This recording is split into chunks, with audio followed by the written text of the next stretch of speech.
3PL क्या होती है? Third party logistic. अमेजोन ने ना कोविड के दिनों से अपनी स्टोरेज कर दी है लिमिटेड। अब जो भी नया सेलर आता है उसको एक सेट इन क्वांटिटी अलाउ करते हैं कि आप डायरेक्टली अमेजोन के FBA वेयर हाउस में बेच सकते हैं। यानी कि नए अकाउंट पे 1000 यूनिट से ज्यादा, पहले था 200, अब अमेजोन ने 1000 कर दिए, किसी भी चीज के 1000 यूनिट से ज्यादा आप नहीं बेच, डायरेक्टली नहीं बेच सकते। तो इसके लिए फिर हमें एक और हल निकाला हुआ है, उसको कहते हैं हम थर्ड पार्टी लॉजिस्टिक्स, कि हम ऐसा वेयर हाउस कोई जो हमें स्टोरेज की फैसिलिटी दे, हम उसको हायर करते हैं।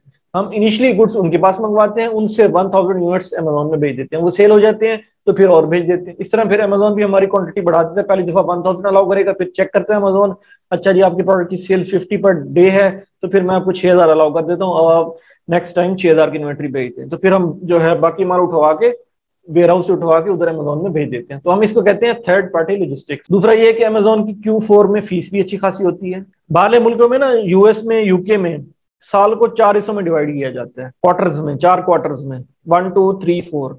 Q1 फास्ट होता है, अमूमन सेल अच्छी होती है। Q2 और 3 ये होता है स्लो टाइम, जिस तरह से अब Q3 चल रहा है। जैसे Q3 एंड होता है और छुट्टियां शुरू होना, क्रिसमस नजदीक आना शुरू होता है, तो Q4 में सेल इंक्रीज हो जाती है। तो ये इकोनॉमिक एक्टिविटी जो है यूरोपियन कंट्रीज की, अमेरिका की और यूरोपियन कंट्रीज की, ये Q1 और 4 में बहुत ज्यादा बूस्ट होती है, Q2 और 3 में ये स्लो होती है। जब भी आपको Q1 Q2 Q3 आपको नजर आए तो इसका मतलब ये Q1 2 3 4 यानी कि साल के वो हिस्से हैं। Q1 का मतलब है जनवरी फरवरी मार्च, Q2 है अप्रैल मई जून, Q3 फिर उससे आगे हो गया, और Q4 है आपका अक्टूबर नवंबर दिसंबर। ठीक है जी। तो ये मुख्तलिफ हिस्सों में सेल्स भी जो लोगों की है, सेलर्स की है, वो अप डाउन होती रहती है। तो Q4 में जो है ना अमेजोन, क्योंकि सेल बहुत ज्यादा होती है, तो अमेजोन जो अपनी फीस है, स्टोरेज फीस है, वो 4 गुना ज्यादा बढ़ा देता है। यानी कि जब आपसे $1 फर्ज करें चार्ज कर रहा था, तो वहीं आपसे $4 चार्ज करेगा वो Q4 में।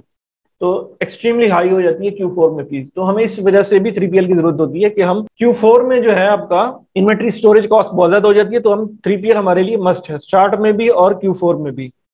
तो इसके अलावा जो बल्कि आइटम्स हैं हमारे बड़े बड़े, ठीक है, उसके लिए भी हमें इसकी 3PL की जरूरत पड़ती है। तो 3PL से हम जो सर्विसेज लेते हैं, स्टोरेज की लेते हैं कि हमारा माल आप स्टोर करें, हमारी गुड स्टोर कर लें, शिपमेंट टू अमेजोन के, इस माल को उठा के अमेजोन में भेज दें। एक तो ये सर्विस यूज करें, और हम ऑर्डर फुलफिलमेंट भी यूज कर सकते हैं कि किसी कस्टमर का ऑर्डर आता है, हमारे पास अमेजोन में माल मौजूद नहीं है, तो हम कहते हैं आप डायरेक्ट शिप कर दें। ठीक है, 3 तरह की सर्विसेज हम 3PL की यूज करते हैं।